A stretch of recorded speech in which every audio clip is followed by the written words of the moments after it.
This is lesson 1.2 continued, and we're talking about non-arguments, passages that are not arguments.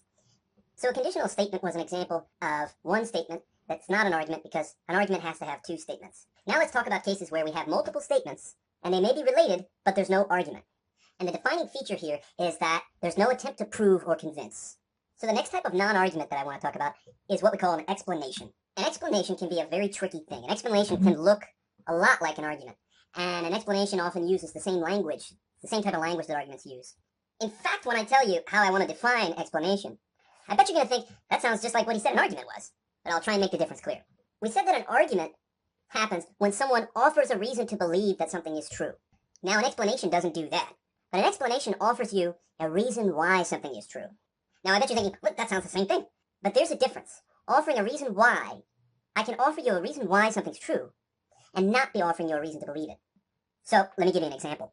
Suppose we're standing around in a chemistry lab, having a discussion after school, and suddenly a beaker on a countertop explodes and shatters, and the pieces fall on the ground. And you're shocked and you say, oh my God, what happened? And now I say to you, that beaker exploded because it contained liquid nitrogen. Notice that the language that I'm using here has something in common with the language of arguments. I'm using the word because, which we said can indicate a premise. But I never said that the word because, every time you see that word, it's going to be a premise and you're going to have an argument. I didn't say that. Sometimes the word because, instead of introducing a premise of an argument, it introduces an explanation. So here's the difference. We have the statement that the beaker exploded, and we have the statement that it contained liquid nitrogen. But I'm not trying to convince you that the beaker exploded by telling you it contained liquid nitrogen. You already believe that the beaker exploded. I mean, we're standing here looking at the shattered pieces of the beaker all over the floor, and you and I both know that it exploded. You even asked, why did it explode? So when I say it contained liquid nitrogen, and that's why it exploded, I'm not offering a proof that it did explode. Instead, I'm offering the reason why it exploded without trying to convince you that it exploded. So we can think of an explanation as having parts that are analogous to the parts of an argument. An argument has its conclusion, and it has a premise that's offered as a reason to believe the conclusion. And with an explanation, we have some statement that's accepted by the parties to the conversation.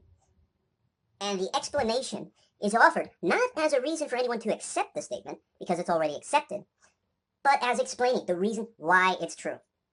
Now, we're going to have to worry about a couple of complications with this. But first, let me mention that you should pay attention to the way we're using the word explanation here in a special way.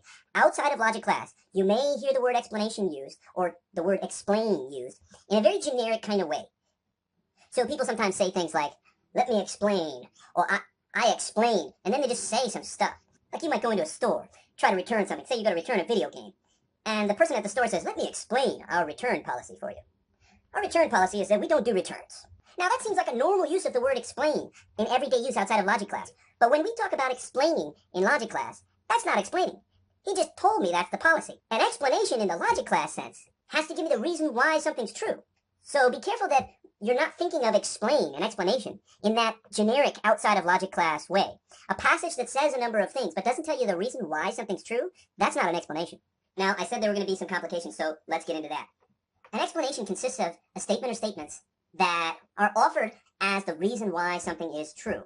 And in the example that I gave you, I just tell you that the reason why the beaker exploded is that it contained liquid nitrogen. I simply state that that is true and that that is the reason why it exploded. But what can confuse matters here is that once I offer an explanation, we can do some reasoning about whether that's the correct explanation or not. And then arguments come into it, because I'm going to give you an argument that that is the correct explanation. Or maybe you're going to give me an argument that that's not the correct explanation. So let's take an explanation that's got a little more substance to it, maybe an explanation that would be maybe more controversial. Suppose we're talking about the fact that it rains, and you and I know that it rains. Everybody knows it rains. Suppose we address the question, why does it rain? And I offer you an explanation. I say, the reason why it rains is that sometimes the gods, Zeus and Hera and Apollo, they have a big party.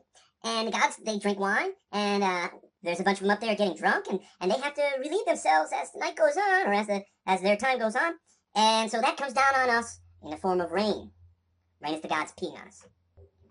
So the accepted statement is that it rains, and then my explanation is that the gods are peeing on us. Now I might then give you an argument that this is the correct explanation. As it stands now, I have given you no argument. I have given you an explanation, but I've not argued that it's the correct explanation. I've just told you that it is.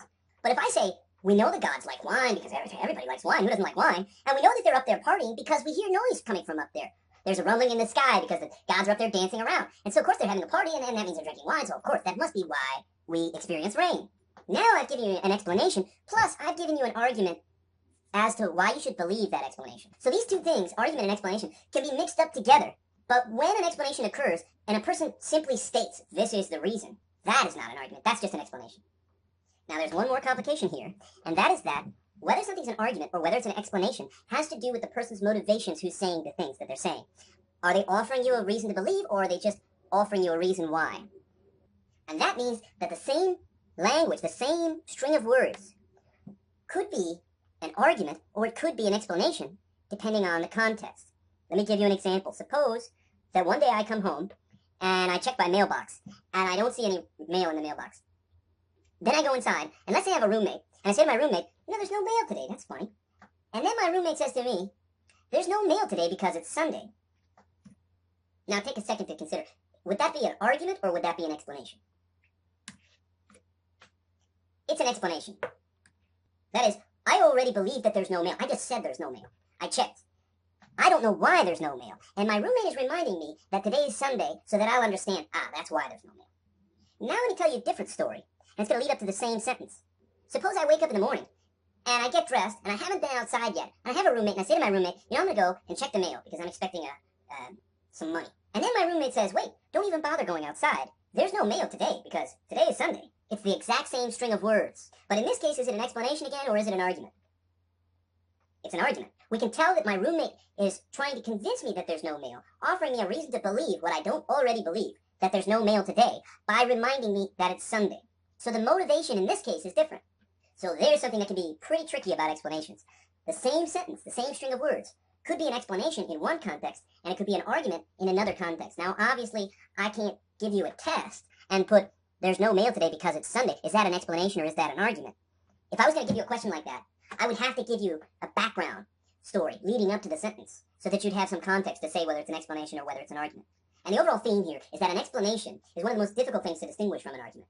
So we always need to be careful about whether we're being presented with an argument or whether we're just being presented with an explanation of something, or whether we're getting an explanation plus an argument that it's the correct explanation.